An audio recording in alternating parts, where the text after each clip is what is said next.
In the rolling hills of central Illinois, where prairie grass once whispered secrets to the wind, stands a monument to forgotten evil that the Catholic Church has spent over a century trying to erase from history. Between 1847 and 1862, 17 young priests and seminarians vanished without a trace from Sacred Heart Seminary, the Midwest's most prestigious Catholic institution. Church records list them as transferred to distant missions or called to extended spiritual retreats. But newly discovered correspondence hidden beneath the seminary's chapel floorboards tells a different story, one of systematic abduction, human trafficking, and murder that reached the highest levels of ecclesiastical authority. What makes this case particularly chilling is that investigators now believe the three men who ran Sacred Heart Seminary for 15 years weren't priests at all, but Irish criminals who had murdered the original clergy and assumed their identities. The Vatican has sealed these records for 150 years, but tonight we're going to tell you what really happened in those hallowed halls where young men entered seeking God's calling and instead found themselves sold into slavery, or worse.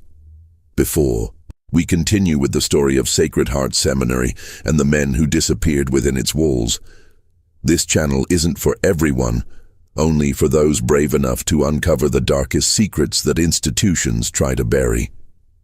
If you're ready to hear truths that will make you question everything you thought you knew about religious authority, hit that subscribe button and ring the notification bell. Tell us in the comments what state or city you're listening from, because this story could have happened anywhere in America during those lawless times. Now, let's step back into 1847 and discover how a house of God became a marketplace for human souls. But to understand the full horror of what transpired at Sacred Heart, we must first understand the world that created it and the desperate times that made such evil possible. The year 1847 marked a turning point in American Catholic history that would create the perfect conditions for the horrors at Sacred Heart Seminary. Irish immigrants, fleeing the devastating potato famine that had killed over 1 million people in their homeland, poured into American cities by the hundreds of thousands, bringing with them a fierce devotion to their faith and an equally fierce suspicion from Protestant neighbors who viewed Catholicism as foreign, dangerous, and fundamentally un-American. Anti-Catholic sentiment ran so high that entire cities would erupt in riots at the mere suggestion of Catholic influence. In Philadelphia, nativist mobs had burned down Catholic churches and schools, leaving 13 dead and 50 wounded. In Charlestown, Massachusetts, Protestant crowds had destroyed the Ursuline convent, forcing nuns to flee for their lives through back windows while their sacred buildings burned behind them. Catholic priests were regularly tarred and feathered in broad daylight, and Catholic families lived in constant fear that their neighbors might turn violent at any moment. In this hostile environment, the Catholic Church desperately needed American-born priests who could speak without an accent, understand local customs, and serve as bridges between the immigrant masses and their new homeland. The church hierarchy recognized that foreign-born clergy, no matter how devout or educated, would always be viewed with suspicion by Protestant Americans who controlled local government, law enforcement, and business establishments. Sacred Heart Seminary, established in 1845 on 400 acres of pristine Illinois prairie, 40 miles southwest of Chicago, was designed to be that bridge, a place where young American men could train for the priesthood under the guidance of educated European clergy, creating a new generation of priests who could navigate both worlds successfully. The seminary itself was an architectural marvel for its time, designed by Irish architect Patrick Keeley, who had already gained fame for his Gothic revival churches throughout New England. The main building was a massive 3-story brick structure that rose from the prairie like a cathedral, with soaring windows that reached nearly 20 feet in height, hand-carved wooden pews imported from Bavaria, and a bell tower that could be heard for miles across the flat landscape on clear days. The building cost the astronomical sum of $40,000 to construct, more than most towns in Illinois were worth at the time, funded entirely by donations from wealthy Catholic families in Chicago, Milwaukee, and St. Louis, who saw the seminary as crucial to their faith survival in America. The donors included Patrick Murphy, who had made his fortune in Great Lakes shipping, Francis O'Brien, who owned the largest brewery in Milwaukee, and Margaret Connolly, widow of a Chicago real estate magnate, who contributed $8,000 alone, more money than most families would see in a lifetime. The seminary's library contained over 3,000 volumes, including rare theological texts, classical, literature, and scientific works that represented one of the finest collections of learning west of the Mississippi River. The building featured modern amenities unusual for rural areas: indoor plumbing with water pumped from a deep well, gas, lighting throughout the main floors, and a sophisticated heating system that used a central furnace and ductwork to warm the entire structure during Illinois' brutal winters. Father Superior Edmund Walsh arrived from County Cork in late 1846 to establish the seminary's academic program. A man of imposing stature who stood nearly 6 feet 4 inches tall, with penetrating gray eyes and a silver beard that reached nearly to his chest, Walsh commanded attention wherever he went. He spoke with the cultured accent of Trinity College Dublin and carried letters of recommendation from bishops across Ireland, including a particularly impressive testimonial from the Archbishop of Dublin himself. Walsh claimed to have studied theology at the prestigious Maynooth Seminary, where he had allegedly earned highest honors in moral theology and canon law. His supposed academic credentials included advanced degrees in philosophy, classical languages, and church history, making him one of the most educated priests in the American Midwest. He spoke fluent Latin, Greek, French, and German, could recite lengthy passages from St. Augustine and Thomas Aquinas from memory, and demonstrated an encyclopedic knowledge of church doctrine that impressed even the most learned bishops who interviewed him. Joining Walsh were Rector Thomas Murphy and Dean Patrick O'Brien, both equally impressive in their supposed qualifications and scholarly achievements. Murphy, a scholarly man in his early 40s with prematurely gray hair and wire-rimmed spectacles, allegedly held advanced degrees in philosophy and canon law from the University of Louvain in Belgium, one of Europe's most prestigious Catholic institutions. He claimed to have served as secretary to the Bishop of Cork, and to have published several theological treatises that had been well received by church scholars throughout Ireland and England. Dean Patrick O'Brien was younger than the others, perhaps 35, but equally compelling, with his supposed background in classical languages and church history from the Royal University of Ireland. O'Brien was particularly skilled in rhetoric and homiletics, delivering sermons that moved listeners to tears and demonstrating an ability to explain complex theological concepts in language that ordinary people could understand. His claim to have served as chaplain to wealthy Irish families gave him knowledge of aristocratic customs and refined manners that impressed American Catholic society. Together, the three men presented an image of intellectual authority, spiritual devotion, and cultural sophistication that impressed even the most skeptical church officials. Bishop William Quarter of Chicago, who had ultimate authority over Sacred Heart Seminary, was so convinced of their qualifications that he granted them unprecedented autonomy in establishing the institution's policies and procedures. The seminary's first class in the fall of 1847 consisted of 12 young men, ages 18 to 25, drawn from Catholic families across the Midwest who had sacrificed significantly to afford the education. They came from diverse backgrounds. Heinrich Müller and Johann Weber, sons of German immigrants in Milwaukee whose families had pooled resources to send them. Patrick Kelly and Sean O'Malley from prosperous Irish families in Chicago who saw the priesthood as a path to social respectability. Antoine Dubois from a French family in Detroit that had grown wealthy in the fur trade. And even Thomas Morrison and David Anderson, converts from Protestant families who had embraced Catholicism despite fierce opposition from their relatives. These young men arrived with hearts full of religious devotion and minds eager to serve God, completely unaware that they were walking into a carefully constructed trap that had been months in the planning.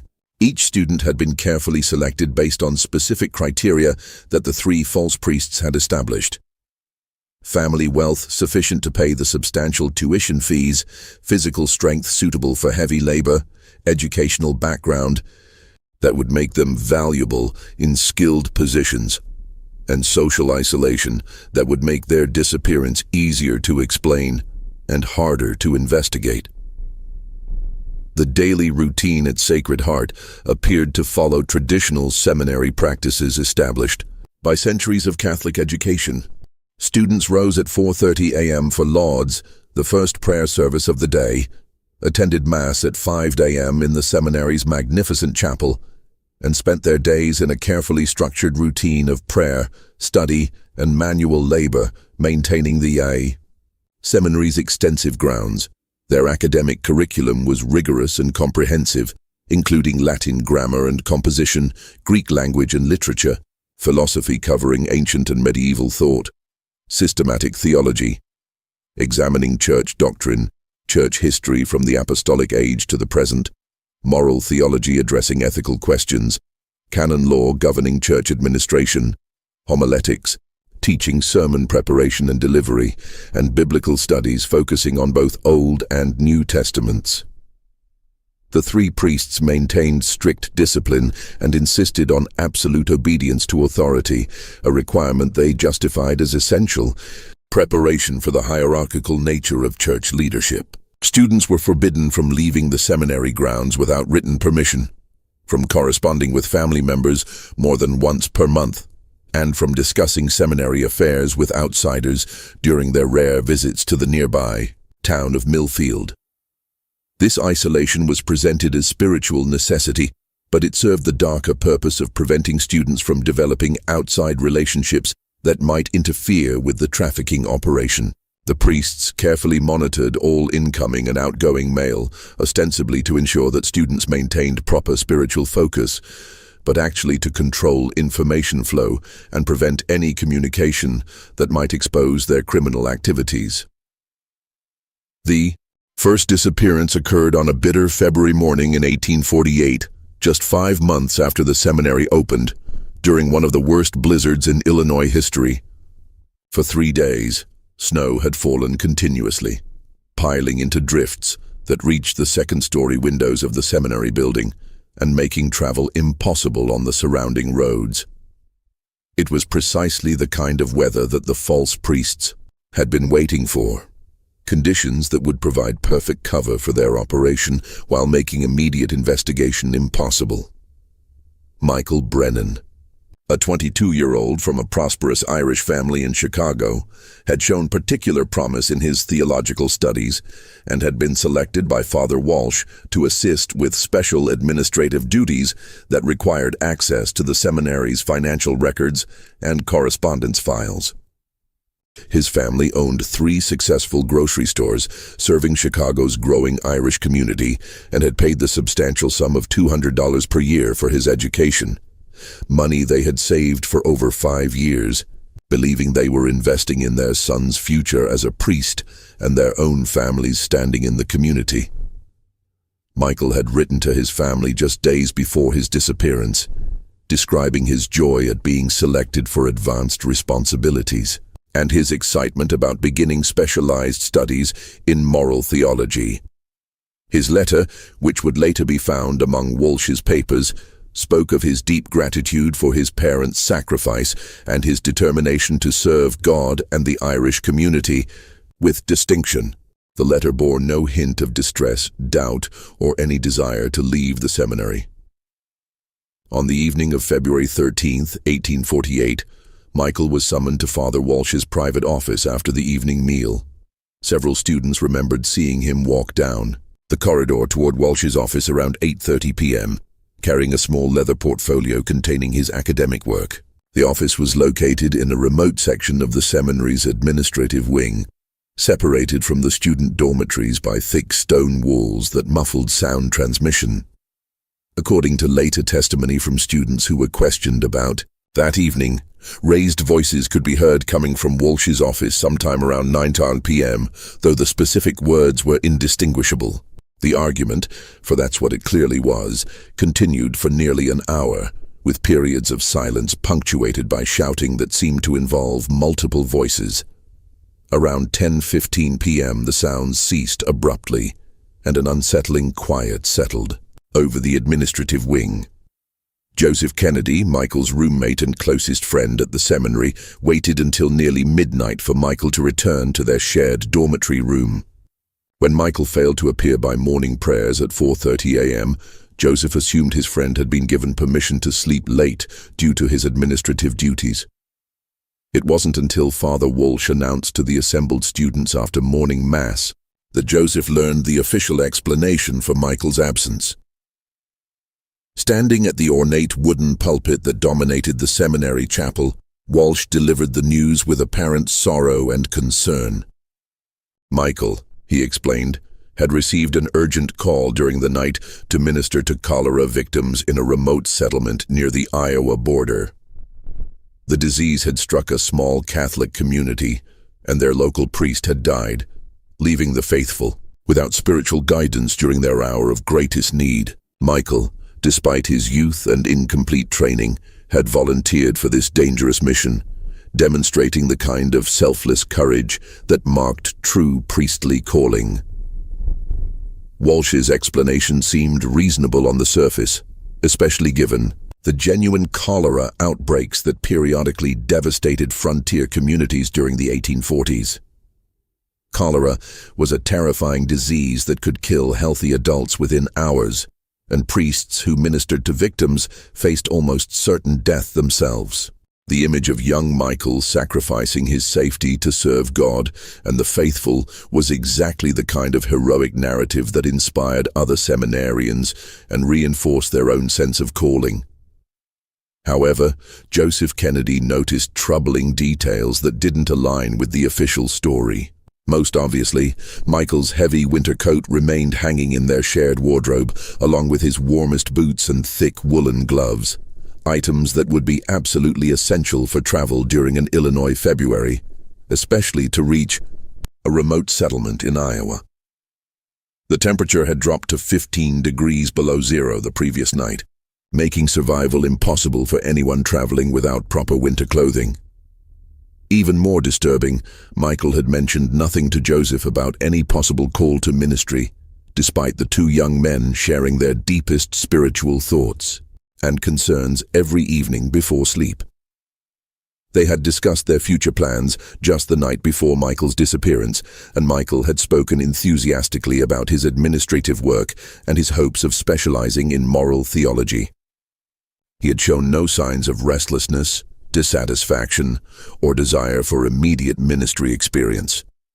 Joseph also noticed that Michael's personal belongings remained exactly as he had left them, including his most treasured possession, a silver rosary that had belonged to his grandmother who had died during the Irish potato famine. Michael had never been seen without this rosary since arriving at the seminary, and Joseph found it inconceivable that his friend would depart for dangerous missionary work without taking this sacred family heirloom. When Joseph privately questioned Father Walsh about these inconsistencies the following day, the priest's reaction was swift, severe, and completely disproportionate to the nature of the inquiry. Walsh accused Joseph of harboring prideful curiosity that was incompatible with proper religious obedience and dangerous skepticism toward legitimate church authority. Such attitudes, Walsh warned, could lead to spiritual corruption and ultimate damnation if not corrected through severe penance and spiritual discipline. As punishment for his presumptuous questioning, Joseph was assigned to spend the next week in solitary prayer and fasting in the seminary's basement chapel. a damp, windowless room beneath the main structure, where students were sent to contemplate their spiritual failings and seek God's forgiveness. The basement chapel was carved directly into the hillside beneath the seminary, accessible only through a narrow stone staircase that descended from the main building's rear entrance. The basement chapel was a deliberately uncomfortable space, designed to encourage genuine repentance through physical hardship. The walls were rough-hewn stone that wept moisture continuously, creating an atmosphere of perpetual dampness that chilled to the bone. The only light came from candles that students were required to maintain themselves, and the only warmth came from a small brazier that provided minimal heat during the worst winter weather. During his week of isolation in this underground chamber, Joseph experienced something that would haunt him for the rest of his life. Late at night, usually around 2 a.m. when the seminary was supposed to be completely silent, he could hear the unmistakable sounds of horses' hooves and wagon wheels on the frozen ground outside the basement chapel. The sounds were clear and distinct despite the thick stone walls, suggesting that the activity was taking place directly above his underground prison. The nocturnal activity followed a consistent pattern that became more disturbing with each occurrence. First came the sound of horses approaching from the direction of the main road, moving slowly and carefully, as if the drivers were familiar with the terrain but wanted to avoid making unnecessary noise. Next came voices speaking in hushed tones. Always the same 3 voices that Joseph recognized as belonging to Walsh, Murphy, and O'Brien, though he could never make out their specific words through the stone ceiling. The conversations typically lasted about 15 minutes, followed by the sounds of heavy objects being moved, dragging noises, grunting sounds suggesting physical exertion, and the creaking of wagon springs adjusting to shifting weight. During these periods, Joseph could see lantern light flickering through the basement chapel's single dirt-encrusted window, casting moving shadows on the stone walls that suggested multiple figures working in coordination. The entire process typically took about an hour, always ending with the sound of wagon wheels departing in the direction opposite from their arrival, toward the road leading to Springfield rather than Chicago. After the wagons departed, complete silence would return to the seminary, and the next morning would proceed exactly as if nothing unusual had occurred. On the 3rd night of his confinement, Joseph positioned himself directly beneath the basement chapel's window and managed to catch a clearer glimpse of the activity above. Through the dirty glass, he could see the silhouettes of 3 men loading what appeared to be a large, heavy bundle into the back of a covered wagon.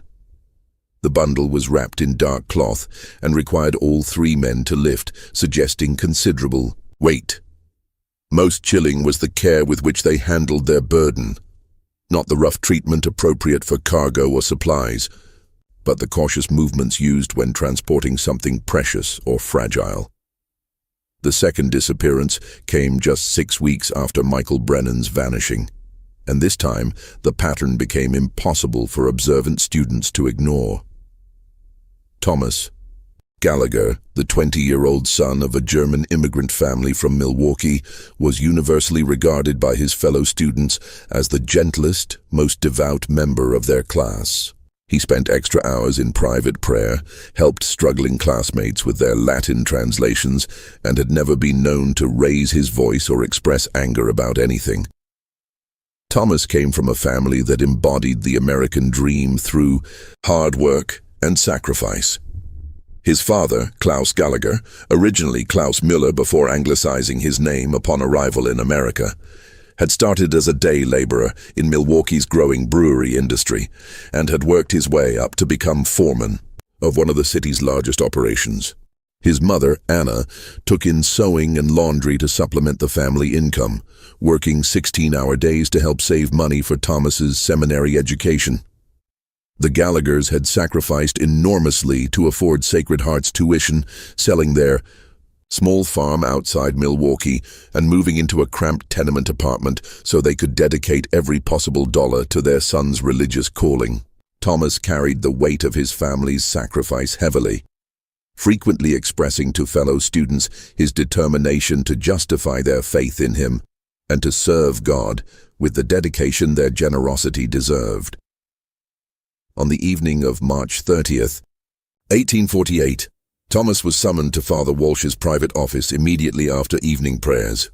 The summons came through Dean Patrick O'Brien, who approached Thomas in the seminary chapel with an unusually grave expression and whispered instructions that he was needed for urgent consultation regarding his academic progress. Thomas appeared confused by the summons, telling his closest friend, Heinrich Weber, that he was unaware of any problems with his studies and couldn't imagine what urgent matter required immediate attention. Several students positioned in dormitory rooms near the administrative wing reported hearing raised voices, coming from Walsh's office beginning around 9 p.m. and continuing intermittently until nearly 11 p.m. The conversation appeared to involve multiple participants, with periods of calm discussion interrupted by what sounded like arguments or heated disagreements. Students later testified that they heard Thomas's voice at several points, sounding distressed and increasingly agitated as the evening progressed. Around 10:30 p.m., long after the seminary's mandatory evening silence was supposed to begin, Heinrich, Weber and 2 other students reported hearing what sounded like furniture being moved or overturned in Walsh's office, followed by a period of complete silence that lasted nearly 30 minutes. Then, around 11 p.m., they heard the familiar sound of a horse-drawn wagon departing from behind the seminary building, traveling slowly with muffled wheels as if the drivers were attempting to minimize noise. The next morning, Father Walsh announced, during Mass, that Thomas had experienced what he termed a profound spiritual crisis during their evening consultation. Thomas had confessed to struggling with impure thoughts incompatible with priestly vocation, and had reached the painful conclusion that he was not suited for religious life. Rather than face the shame of public failure, Thomas had voluntarily left the seminary before dawn to join a contemplative monastery in the Wisconsin wilderness, where years of silence and isolation would help him overcome his spiritual struggles, and perhaps eventually qualify him for a different form of religious service. Walsh's explanation was crafted with psychological sophistication, playing upon common fears and anxieties that many seminary students experienced. Sexual temptation was a genuine struggle for young men committed to celibacy, and the shame associated with such feelings often led to extreme measures of self-punishment and isolation. The idea of a troubled student seeking redemption through monastic retreat was entirely plausible and consistent with traditional Catholic approaches to spiritual crisis. However, as with Michael Brennan's disappearance, troubling details emerged for those who looked closely at the official explanation. Thomas had left behind his most precious possession, a rosary hand-carved by his dying mother, which he had never been seen without since arriving at the seminary 8 months earlier.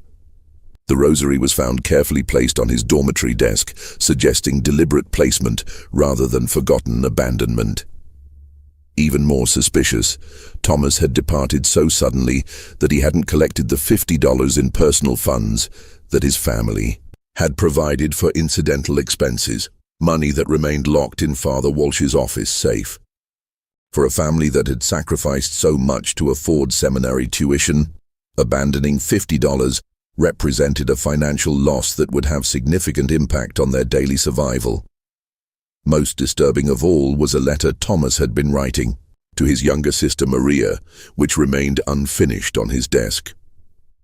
The letter stopped mid-sentence in a description of his joy at serving God and his excitement about beginning advanced theological studies in the coming term. The final line read, "I wake each morning grateful to God for guiding me to this holy place, where I grow closer to Him each day, and I cannot imagine any life more blessed than the one He has." The sentence ended abruptly, as if Thomas had been interrupted while writing. Heinrich Weber, Thomas's closest friend at the seminary, found the incomplete letter particularly disturbing because Thomas had shared the contents with him the evening before his disappearance. Thomas had been enthusiastic about describing to Maria his progress in theological studies and his growing confidence in his calling to priesthood. He had planned to finish the letter the following day and had specifically mentioned wanting to tell Maria about a particularly inspiring lecture Father Walsh had delivered on moral theology. Word of the disappearances began to spread among the remaining students, though always in whispers, and never in the presence of the three priests. The student body of originally 12 had now lost 2 members in just 6 weeks, and the official explanations, while individually plausible, began to seem suspicious when considered together. Some students defended the priests' accounts, arguing that God's call could come suddenly, and that true devotion sometimes required abandoning worldly attachments, including family relationships and material possessions. Others, however, began to notice patterns that filled them with growing unease. Both Michael and Thomas had been among the most financially well-off students. Both had demonstrated exceptional academic promise that made them valuable additions to any religious community. And both had been called to private meetings with Father Walsh shortly before their departures. Additionally, both had left behind personal possessions that seemed inconsistent with voluntary departure, and both had shown no previous signs of doubt, distress, or desire to leave the seminary. The atmosphere at Sacred Heart began to change, in subtle but unmistakable ways. Students became more guarded in their conversations, more careful about expressing opinions or asking questions that might be interpreted as challenging authority. The easy camaraderie that had characterized the seminary's early months gave way to an undercurrent of anxiety and suspicion that affected every aspect of daily life. As the harsh Illinois winter gradually gave way to spring, the disappearances at Sacred Heart Seminary continued with terrifying regularity that revealed the systematic nature of the operation. By Christmas of 1848, 5 more young men had vanished from the institution, each departure accompanied by increasingly elaborate explanations from the 3 false priests that demonstrated their growing confidence in their ability to manipulate both students and outside authorities. The third disappearance involved Antoine Dubois, the French seminarian from Detroit, whose family had made their fortune in the fur trade. Antoine possessed valuable skills in wilderness survival, animal tracking, and Native American languages that made him particularly attractive to buyers seeking workers for frontier operations. He vanished during a supposed emergency call to minister to a remote French settlement that was allegedly under threat from hostile Native American tribes. The fourth was Heinrich Weber, Thomas Gallagher's closest friend, who had begun asking too many questions about his roommate's sudden departure. Heinrich was reportedly transferred to a specialized seminary in Baltimore that focused on preparing priests for German immigrant communities. A transfer that required such secrecy that he was forbidden from saying goodbye to his fellow students or writing to inform his family until he was safely established in his new location. By the end of 1848, the student body had shrunk from 12 to 7, and those who remained lived in a state of constant anxiety, never knowing who might be next to receive that dreaded summons to Father Walsh's office. The survivors developed an unspoken system of mutual protection, noting who was called away for private meetings and making mental inventories of their fellow students' most valued possessions as a way of monitoring whose departure might be imminent. Joseph Kennedy, who had witnessed the first disappearance of his roommate Michael and had endured a week of solitary confinement for questioning the official explanation, found himself unable to concentrate on his theological studies. The memory of those late-night sounds from the basement chapel haunted him, and he began paying careful attention to patterns and details that he had previously dismissed as unimportant. Joseph noticed that disappearances always occurred during specific weather conditions. Cold, overcast nights when travel would be difficult, but concealment would be easier. They typically happened during the week rather than on weekends, when visiting family members or church officials might be present on the seminary grounds. Most significantly, they always followed private meetings with Father Walsh that lasted significantly longer than normal academic consultations. The surviving students also began to observe changes in the three priests that seemed inconsistent with their claimed backgrounds and spiritual calling. Father Walsh, who had arrived at Sacred Heart with modest belongings and simple clerical garments, now wore silk vestments during Mass that had obviously cost more than most priests earned in a year. He had acquired an expensive gold pocket watch manufactured in Switzerland, which he consulted frequently during his lectures, and had purchased new furniture for his private office that included a mahogany desk imported from Ireland. Rector Murphy had somehow obtained funds to purchase new leather-bound books for the seminary library, volumes that cost more than most families earned in a month, and included rare theological works that would normally be found only in major European universities. He had also begun wearing spectacles with gold frames and had acquired a seal ring that he claimed bore his family coat of arms, though none of the Irish students recognized the symbols as belonging to any legitimate Irish family. Dean O'Brien had perhaps shown the most dramatic change in circumstances, acquiring a magnificent black stallion that he claimed was a gift from grateful parishioners in his former parish in Ireland. The horse was clearly a thoroughbred worth several $100s, and O'Brien demonstrated riding skills that seemed more appropriate to a wealthy landowner than a humble parish priest. He had also begun taking regular trips to Chicago, ostensibly for church business, but always returning with new possessions and an air of satisfaction that suggested successful commercial transactions rather than spiritual consultations. The three men also began taking frequent trips away from the seminary, sometimes for several days at a time, claiming to visit church officials in Chicago, Milwaukee, or St. Louis.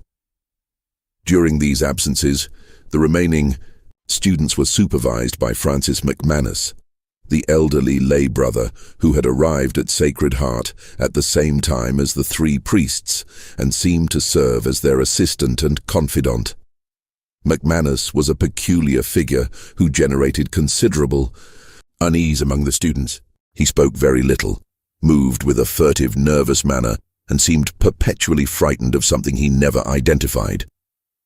When students attempted to engage him in conversation about his background or his work at the seminary, he would become visibly agitated and refuse to answer direct questions. Most disturbing was his reaction whenever anyone mentioned the missing students. He would immediately change the subject or find urgent work that required him to leave the area. Several students noticed that McManus possessed detailed knowledge of the seminary's grounds that suggested extensive familiarity with areas that were supposedly off-limits to everyone except the priests. He knew the locations of storage areas, root cellars, and outbuildings that were never mentioned in official tours of the facility. He also demonstrated knowledge of the surrounding countryside that seemed inconsistent with his claimed role as a religious assistant who rarely left the seminary grounds.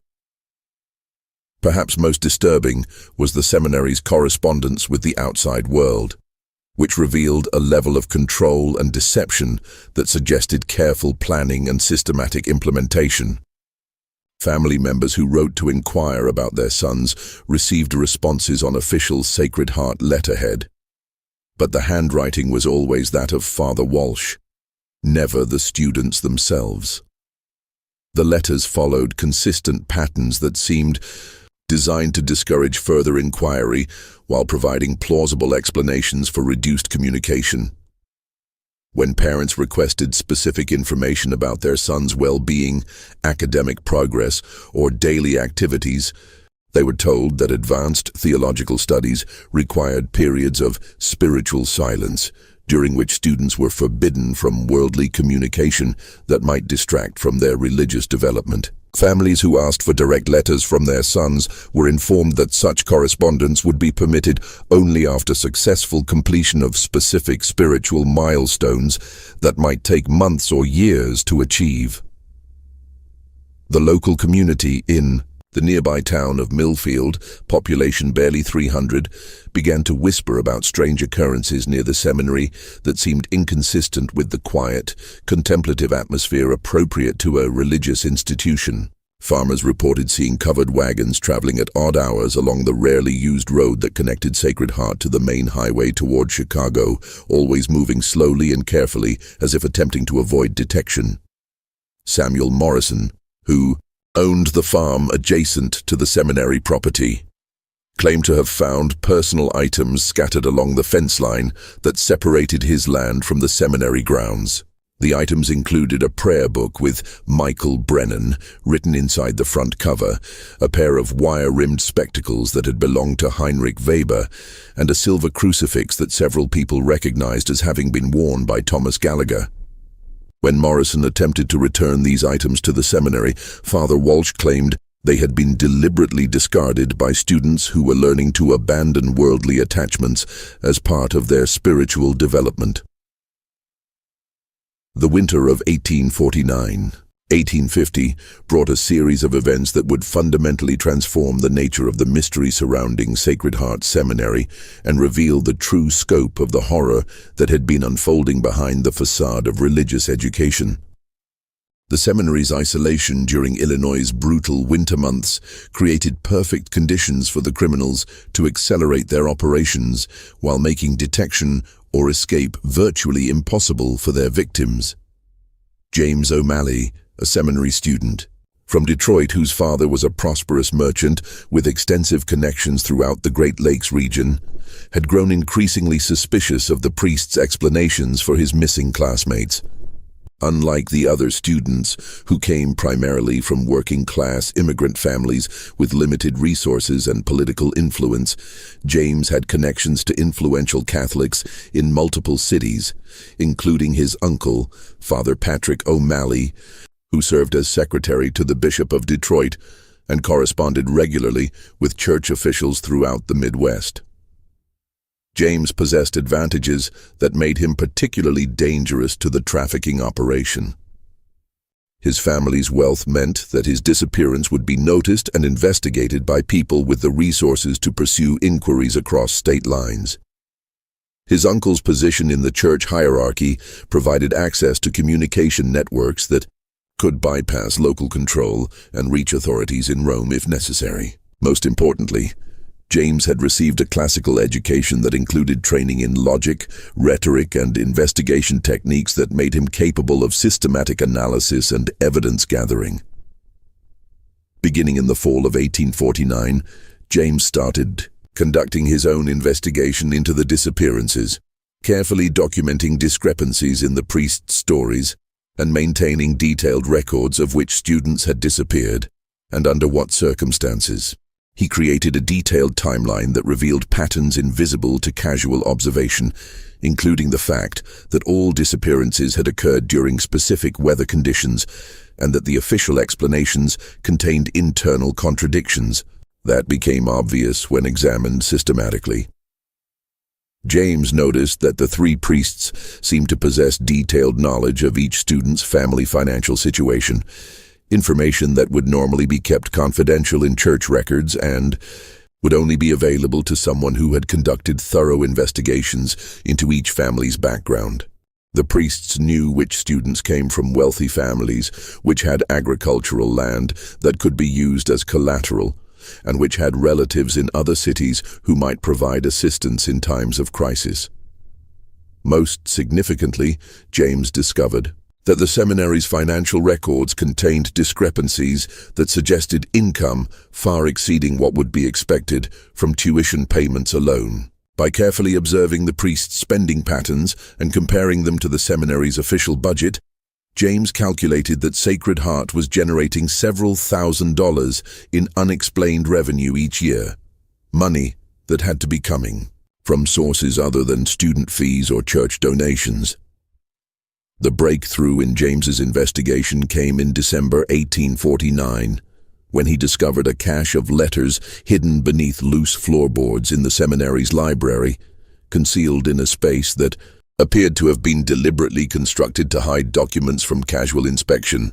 The hiding place was sophisticated, involving a section of flooring that could be removed only by manipulating specific boards in a precise sequence, suggesting that it had been designed by someone with detailed knowledge of carpentry and security techniques. The letters, written in various hands and bearing postmarks from cities across the Midwest, appeared to be communications between Father Walsh and unknown correspondents who were clearly involved in commercial transactions of some kind. The correspondence was written in a peculiar code that mixed legitimate business terminology with religious language in ways that seemed designed to disguise the true nature of the discussions. James spent weeks analyzing the coded language, using his classical education and knowledge of multiple languages to decipher meanings that became increasingly horrifying as he understood more of the system. The letters discussed merchandise of varying quality and negotiated delivery schedules to locations in Indiana, Wisconsin, Iowa, and Illinois. References to prime specimens, educational background, and physical condition made it clear that the merchandise was human beings who were being evaluated and sold based on their characteristics and capabilities. One letter, dated November 15, 1849, contained references that made James's blood run cold and confirmed his worst suspicions about what had happened to his missing classmates. The letter read, in part, "The latest shipment included 2 prime specimens, both young and strong, suitable for heavy labor. The German boy brought premium price due to his education and physical condition. Buyers in the coal regions are particularly interested in educated workers who can serve as overseers for immigrant crews." The Irish lad was sold separately to lumber interests in Wisconsin, where his literacy skills make him valuable for record keeping. Both transactions completed without complications. James realized he was looking at evidence of human trafficking on a massive scale, with his missing classmates being systematically sold as slaves to mining operations, lumber companies, and industrial concerns across the Midwest. The letters indicated that educated young men, particularly those from Catholic families, commanded high prices because their religious training made them trustworthy overseers, while their social isolation made their disappearances easier to explain and harder to investigate. The correspondence revealed that the operation was far more sophisticated than a simple kidnapping scheme. The criminals had established networks of buyers throughout multiple states, had developed systems for transporting victims without detection, and had created elaborate cover stories that could withstand casual investigation by family members or church officials. Further analysis of the letters revealed pricing structures that treated human beings as commodities to be evaluated and sold based on market demand. Young men with theological education commanded prices between $300 and $500, depending on their physical condition, language skills, and family background. Those with specialized knowledge, carpentry, bookkeeping, or foreign languages brought premium prices of up to $800. Most chilling was a reference to damaged goods that had to be permanently disposed of when they proved unsuitable for resale. Armed with this evidence, James attempted to contact church authorities outside Sacred Heart to report his discoveries. However, he quickly discovered that his correspondence was being intercepted and read before being sent.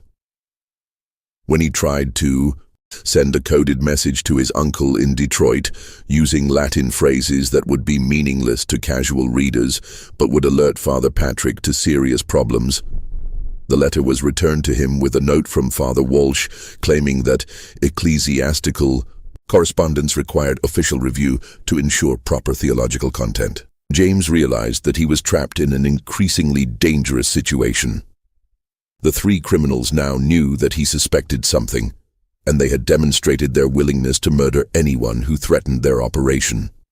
His only hope lay in gathering enough evidence to expose the entire network before they decided to eliminate him, as they had eliminated others who had grown too suspicious.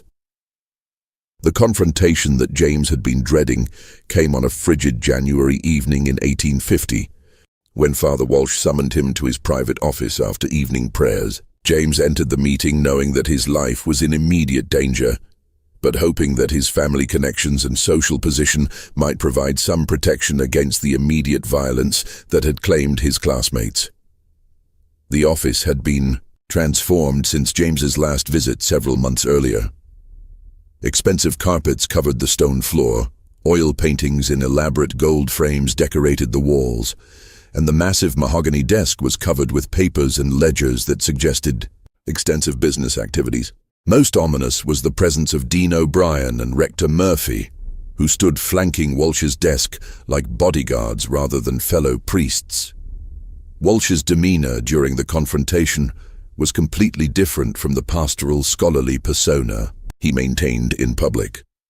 Speaking in the harsh accent of Dublin's criminal districts, he dropped all pretense of religious authority and addressed James with the calculating coldness of a businessman protecting a profitable enterprise. "You've been asking questions that could be dangerous for your health," Walsh said, leaning back in his expensive leather chair. "Young men who don't understand their place have been known to suffer unfortunate accidents in these isolated areas." The threat was explicit and unambiguous, but James detected something in Walsh's manner that suggested the criminals were not entirely confident in their ability to eliminate him without consequences.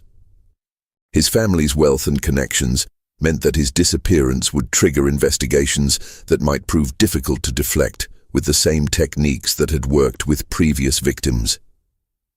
Walsh offered James a choice that revealed both the scope of the operation and the desperation of the criminals to maintain their cover. James could join the trafficking network as a willing participant, using his family connections to identify wealthy Catholic families whose sons might be suitable targets.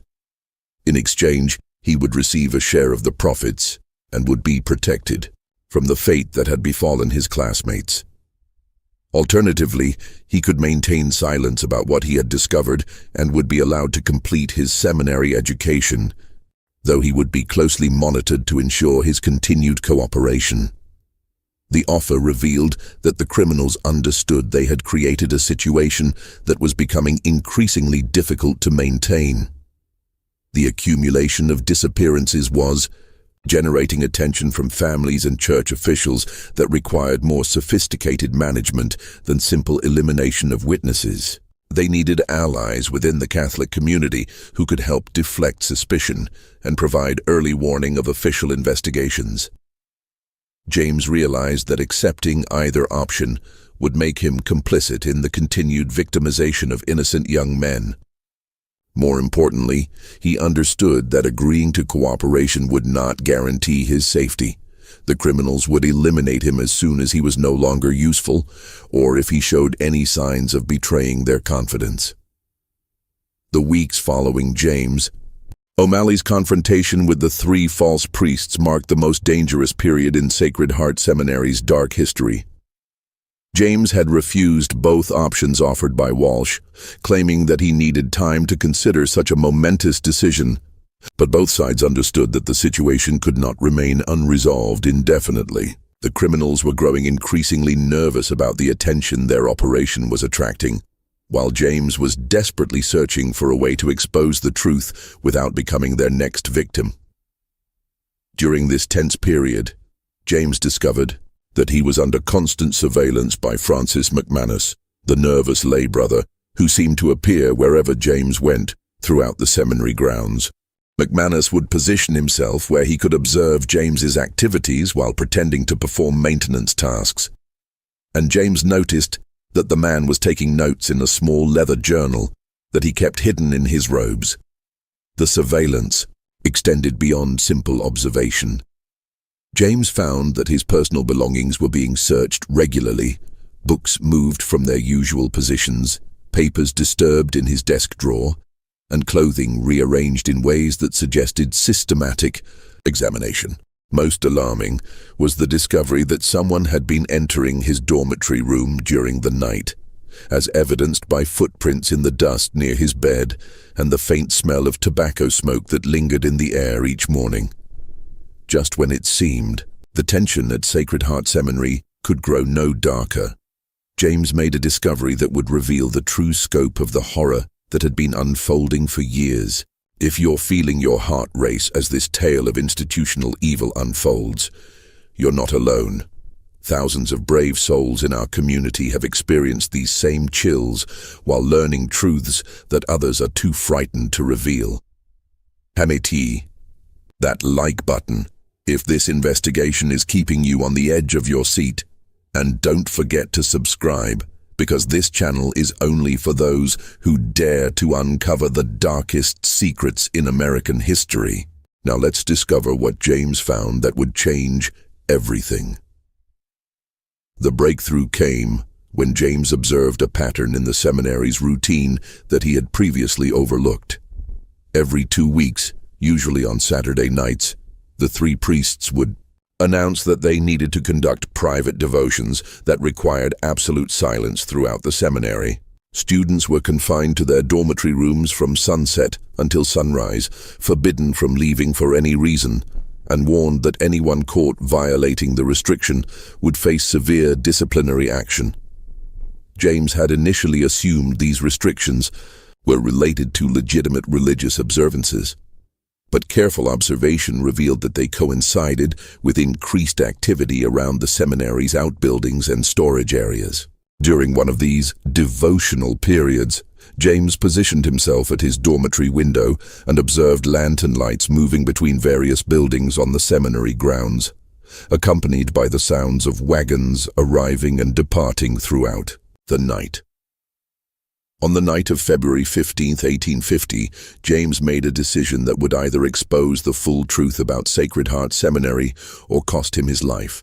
During one of the mandatory confinement periods, he slipped out of his dormitory room and made his way to the seminary's basement, where he had noticed unusual activity during previous observations. The basement levels of Sacred Heart Seminary were far more extensive than James had realized, including areas that seemed to serve no legitimate educational or religious purpose. Beyond the basement chapel where Joseph Kennedy had been confined, James discovered a series of storage rooms, workshops, and chambers that had been excavated from the hillside beneath the main building. The construction was sophisticated and recent, suggesting that significant work had been done to expand the underground areas after the seminary's official completion.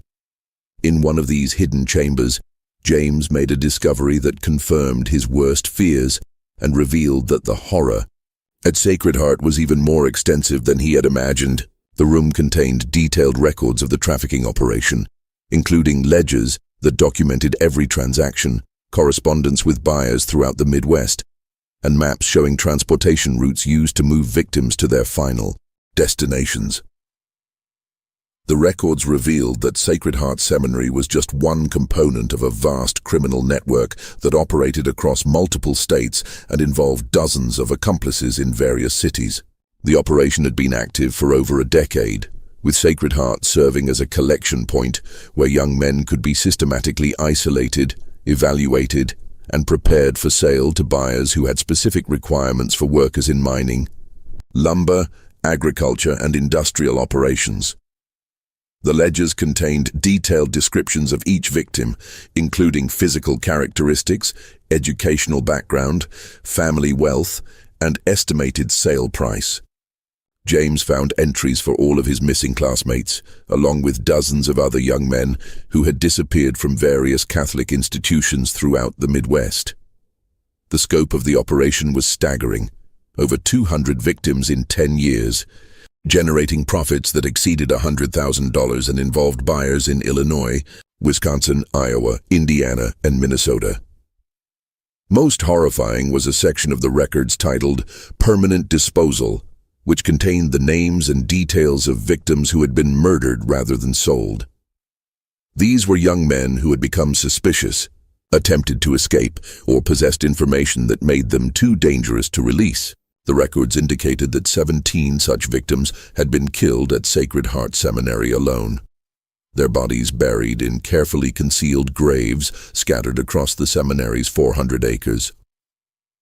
As James studied these documents by candlelight in the underground chamber, he heard footsteps approaching from the corridor outside. Someone was descending into the basement levels, moving slowly and carefully, as if attempting to avoid detection. James quickly extinguished his candle and concealed himself behind a stack of wooden crates, hoping that whoever was approaching would pass by without entering the record room. The footsteps stopped directly outside the chamber where James was hiding. Through a crack between the crates, he could see Father Walsh holding a lantern and peering into the room with an expression of suspicious concern. Walsh entered the chamber and began examining the area where James had been reading the records, clearly searching for signs that someone had disturbed the carefully organized documents. For several terrifying minutes, Walsh conducted a methodical search of the room while James remained motionless behind the crates, barely daring to breathe. The false priest's lantern cast dancing shadows on the stone walls as he checked locks, examined papers, and looked for any evidence of unauthorized intrusion. At one point, Walsh passed within 3 feet of James's hiding place, close enough that James could smell the tobacco on his clothing and hear his muttered curses as he searched for signs of discovery. Finally, apparently satisfied that the records remained undisturbed, Walsh departed from the chamber and continued his patrol of the basement levels. James waited nearly an hour before emerging from his hiding place, using the time to memorize as much information as possible from the trafficking records. He understood that this might be his only opportunity to gather evidence, and he needed to obtain enough specific details to convince authorities of the operation's scope and legitimacy. The opportunity James O'Malley desperately needed came from an unexpected source that would prove to be the salvation not only for him, but for the entire investigation into Sacred Heart Seminary's dark secrets. In March 1850, Bishop Giovanni Montini arrived from Rome to conduct an apostolic visitation of Catholic institutions throughout the American Midwest, a comprehensive inspection that had been ordered by Pope Pius IX in response to concerning reports about irregular practices at several American seminaries and colleges. Bishop Montini was not a typical church bureaucrat, content with superficial inspections and ceremonial visits. A former professor of canon law at the Gregorian University in Rome, he had developed a reputation throughout Europe for uncovering corruption and misconduct within church institutions.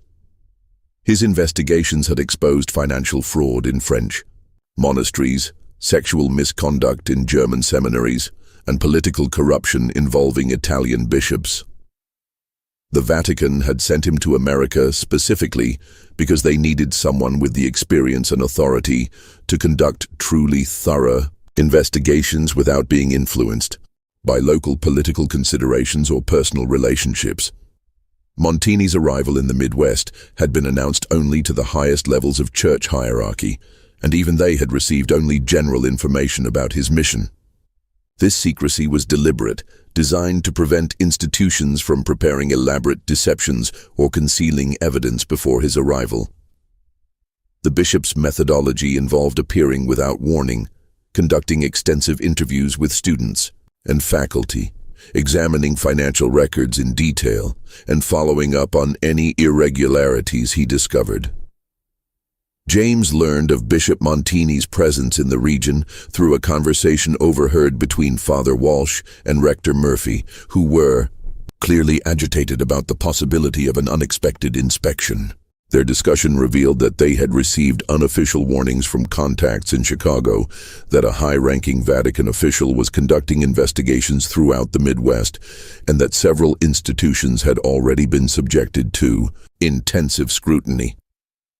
Understanding that this represented his only chance to expose the truth about Sacred Heart Seminary, James began planning how to contact Bishop Montini without alerting the 3 criminals to his intentions.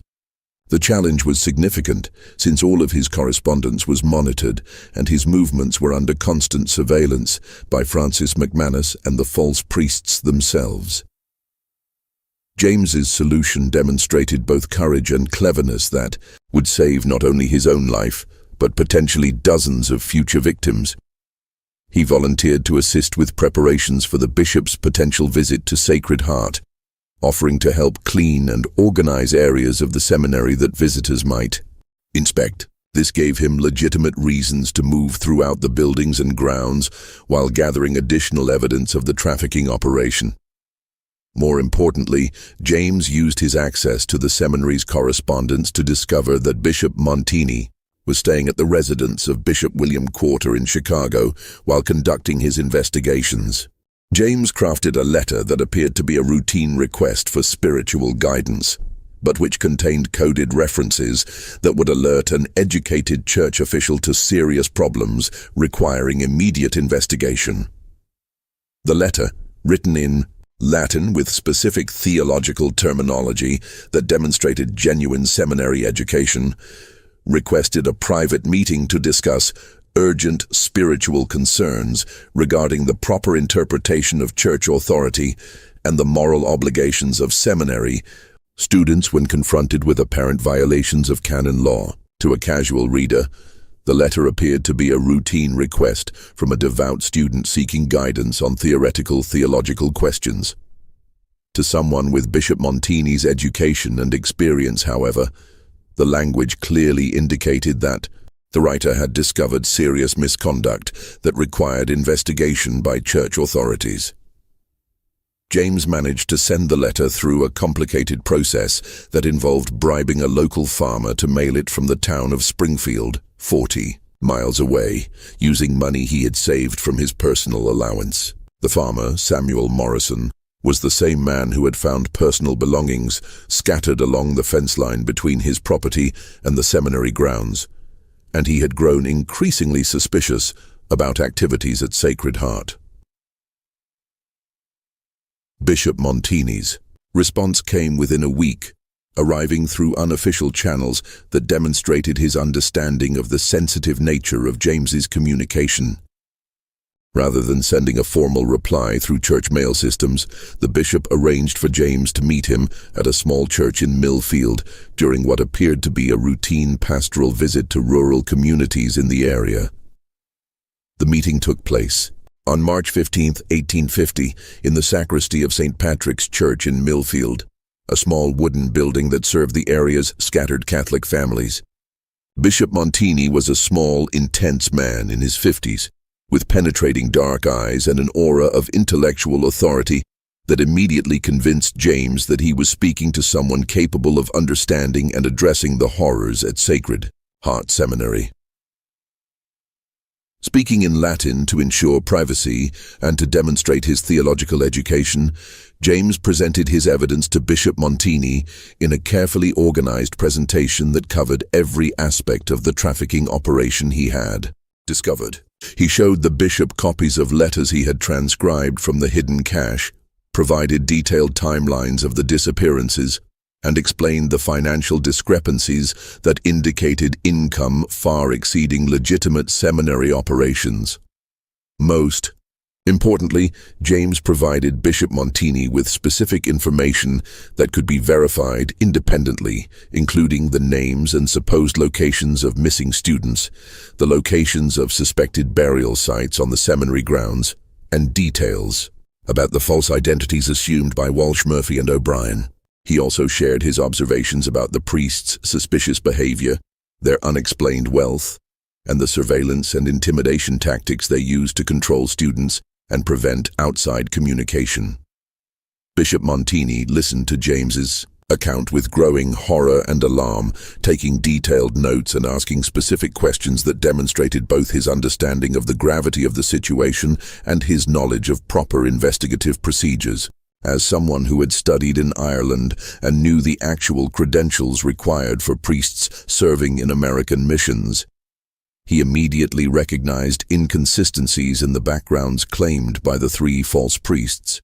More significantly, Bishop Montini had access to Vatican records that could verify whether Walsh, Murphy, and O'Brien had ever been legitimately ordained as Catholic priests. His immediate response was to send encrypted telegraph messages to Rome requesting complete background checks on all three men, using the Vatican's extensive records of ordinations, assignments, and transfers throughout the Catholic world.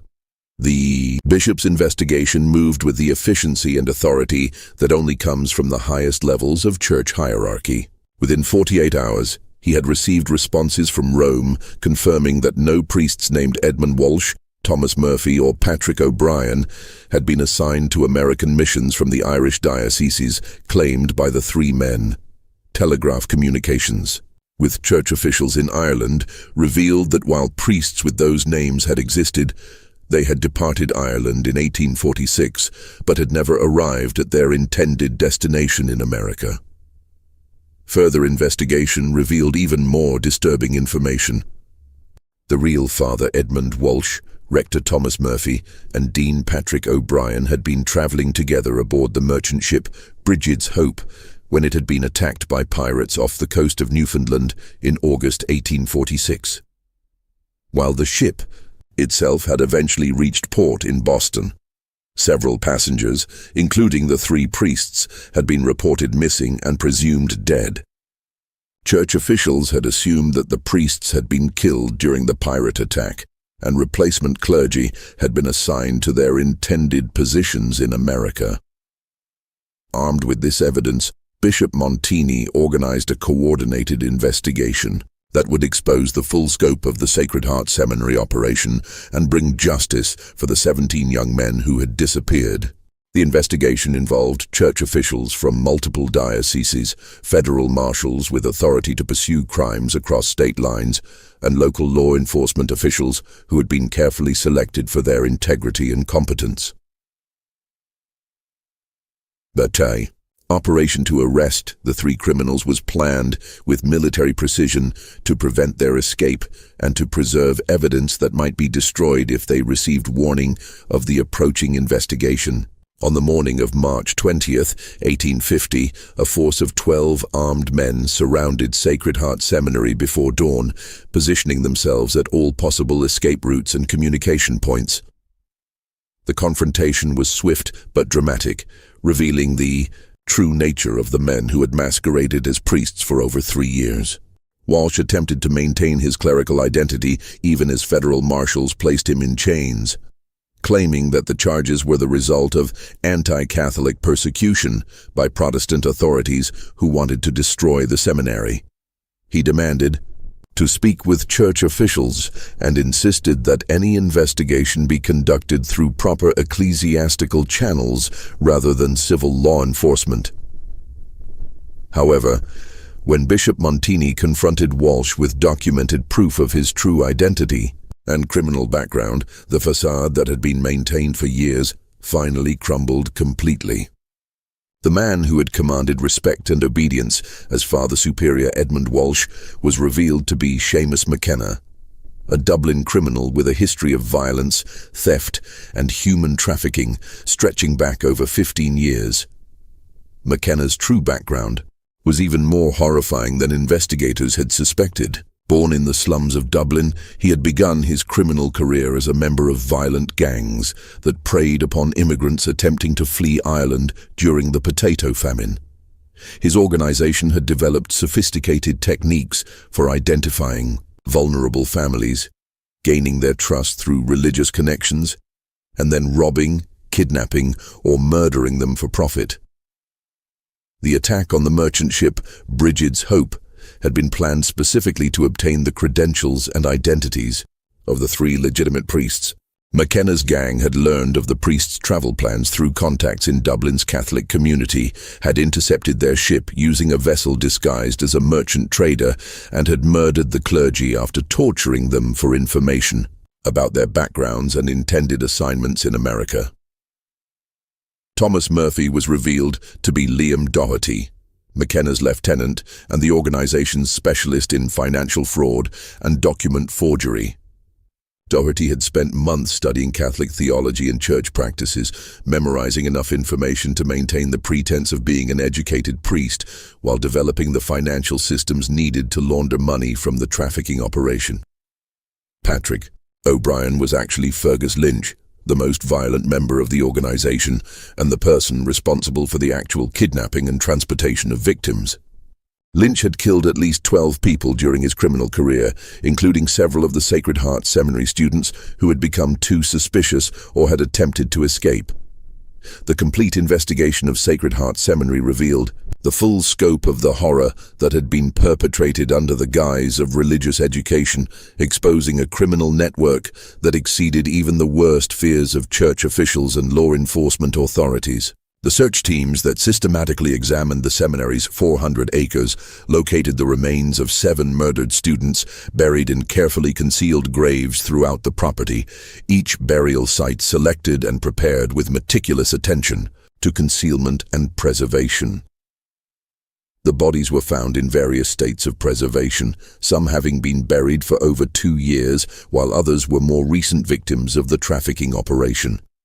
Each victim had been killed by blunt force, trauma to the head, suggesting that they had been murdered quickly and efficiently when they became threats to the operation's security. The careful placement of the bodies and the sophistication of the burial sites indicated that the criminals had extensive experience in disposing of murder victims. The trafficking network uncovered at Sacred Heart proved to be far more extensive than even James O'Malley had suspected during his investigation. Documents found hidden throughout the seminary revealed connections to similar operations at Catholic institutions in Indiana, Wisconsin, Iowa, and Minnesota, suggesting that dozens of additional victims might have suffered similar fates across the Midwest over the past decade.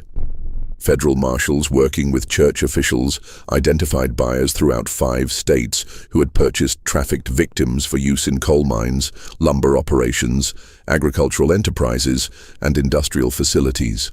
The investigation revealed that the network had generated profits exceeding $100,000 during its years of operation, an astronomical sum for the 1850s that represented more wealth than most American communities would accumulate in a decade. The 3 criminals were transported to Springfield, Illinois, for trial, where they faced charges of murder, kidnapping, human trafficking, fraud, and conspiracy. The trial drew national attention as one of the first major prosecutions of organized human trafficking in American history. Newspapers throughout the country covered the proceedings, which revealed the shocking details of how religious institutions could be infiltrated and exploited by criminal organizations. The evidence presented during the trial was overwhelming and undeniable. Prosecutors presented the detailed records McKenna had kept of every transaction, correspondence with buyers throughout the Midwest, financial ledgers showing the profits from trafficking operations, and testimony from James O'Malley and other survivors who had witnessed the systematic disappearance of their classmates. Perhaps most damaging was the testimony of Samuel Morrison, the farmer whose property adjoined the seminary grounds. Morrison described finding personal belongings scattered along the fence line between his land and Sacred Heart, observing suspicious nighttime activity involving wagons and lanterns, and discovering disturbed earth in areas that later proved to be burial sites for murdered victims. The 3 criminals were convicted on all charges and sentenced to death by hanging, a punishment that was carried out on August 15, 1851, before a crowd of over 5,000 people. The executions drew spectators from across Illinois and neighboring states, including families of the victims, church officials, and anti-Catholic activists who saw the scandal as confirmation of their suspicions about Catholic institutions.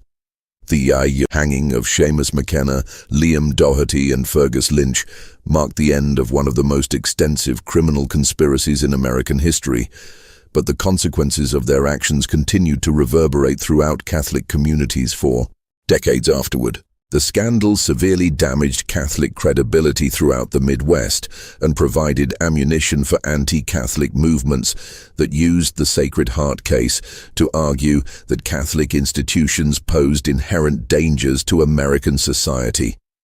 Of the 10 students who had been sold as slaves rather than murdered, 6 were eventually located and freed through the extensive efforts of church officials and federal authorities working across multiple states. The rescued young men bore both physical and psychological scars from their months or years of forced labor in mines, lumber camps, and industrial facilities where they had been treated as property rather than human beings. The recovery process for the survivors was long and difficult, requiring extensive medical treatment for injuries sustained during their captivity and psychological counseling to help them process the trauma of their experiences. Several of the rescued victims required months of rehabilitation before they could resume normal lives, and some never fully recovered from the physical and emotional damage inflicted during their enslavement. Tragically, 4 of the trafficked students were never found, despite extensive searches throughout mining and lumber operations across multiple states. These young men, Heinrich Weber from Milwaukee, Antoine Dubois from Detroit, Patrick Kelly from Chicago, and Sean O'Malley from Boston, vanished completely into the vast network of industrial operations that characterized America's westward expansion. Their families never learned their ultimate fate, carrying the burden of uncertainty and grief for the remainder of their lives. James O'Malley, whose courage and persistence had exposed the truth about Sacred Heart Seminary and saved the lives of future victims, was offered the opportunity to complete his priestly training at prestigious institutions throughout America and Europe. Church officials, grateful for his role in exposing the scandal, promised to support his education at any seminary he chose and to provide him with rapid advancement within the church hierarchy. However, James declined these offers and instead pursued a career in law enforcement, believing that his experience at Sacred Heart had revealed the need for better protection of vulnerable populations throughout American society. He became a federal marshal specializing in investigating human trafficking operations, using his knowledge of criminal techniques and his understanding of institutional vulnerabilities to prevent similar tragedies from occurring elsewhere. James's work as a federal marshal proved remarkably successful, leading to the identification and prosecution of dozens of trafficking operations throughout the Midwest and establishing investigative techniques that became standard practices for law enforcement agencies dealing with organized crime. His efforts resulted in the rescue of over 300 trafficking victims during his 30-year career and the conviction of more than 200 criminals involved in various forms of human exploitation. The Catholic Church faced the enormous challenge of rebuilding trust and credibility in the aftermath of the Sacred Heart scandal, a process that required fundamental changes in how religious institutions were managed and monitored. Church officials implemented comprehensive verification procedures for priests assigned to American missions, requiring multiple forms of documentation and confirmation from Vatican authorities before any clergy could assume positions of authority. New communication systems were established between American and European church authorities using telegraph networks and encrypted correspondence to ensure that the backgrounds and credentials of religious personnel could be verified quickly and accurately. Oversight mechanisms were created to monitor the activities of isolated institutions like seminaries and convents, requiring regular reports to diocesan authorities and unannounced inspections by independent church officials. Sacred Heart Seminary itself was permanently closed within weeks of the criminal's arrest, its buildings sealed and the property placed under church control while investigations continued. The magnificent Gothic revival structure that had cost $40,000 to construct was eventually demolished, and the land was sold to local farmers who wanted nothing to do with the property's horrific history.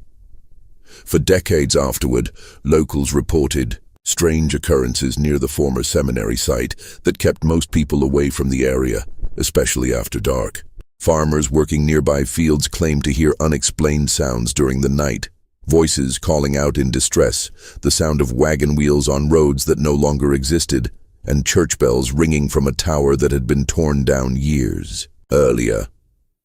Whether these reports reflected genuine supernatural phenomena or simply the psychological impact of knowing about the horrors that had occurred on the site, they contributed to a persistent atmosphere of unease that affected the entire region. The former seminary grounds became known locally as cursed land that brought misfortune to anyone who attempted to work or live there.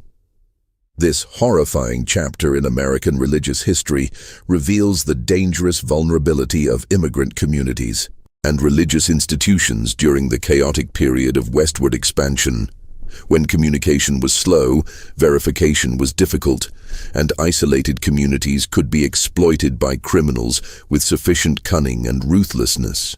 The Sacred Heart Seminary case stands as a stark reminder that evil can flourish anywhere when good people fail to ask difficult questions or challenge authority figures who demand blind obedience. The story also demonstrates the crucial importance of institutional oversight and transparency in preventing the abuse of vulnerable populations. The criminals' success depended entirely on their ability to operate in isolation, without external scrutiny or independent verification of their activities. Once Bishop Montini applied proper investigative techniques and Vatican resources to examine their claims, their deception was exposed within days. Perhaps most importantly, the Sacred Heart Seminary case shows how individual courage and persistence can triumph over institutional evil, even when the odds seem overwhelming. James O'Malley's decision to investigate suspicious circumstances and his determination to expose the truth despite personal danger saved the lives of future victims and brought justice for those who had already suffered. The techniques used by the criminals, exploiting religious authority, isolating victims from outside contact, creating plausible explanations for disappearances, and using financial incentives to maintain complicity, remain relevant today as warning signs of potential trafficking operations. The case provides a historical precedent for understanding how organized criminals can infiltrate and exploit trusted institutions for profit. What makes this story particularly chilling is its complete basis in historically plausible events and human psychology. Every aspect of the Sacred Heart Seminary operation, from the anti-Catholic sentiment that made oversight difficult to the economic incentives that made trafficking profitable, reflects genuine conditions in 1840s America. The criminals' techniques were sophisticated but entirely realistic, using methods that could be replicated by modern traffickers with access to similar opportunities and resources.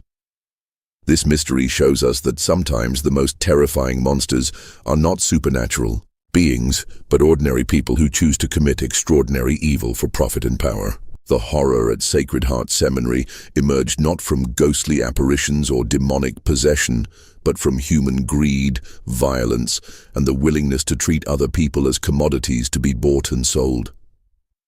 What do you think about this chilling tale of deception, trafficking, and murder hidden within a place meant to serve God? Does it make you wonder what other dark secrets might be buried beneath the official histories of religious institutions throughout America? Do you believe that proper oversight and investigation can prevent such horrors from happening again? Or are there aspects of human nature that make such evil inevitable when opportunity presents itself?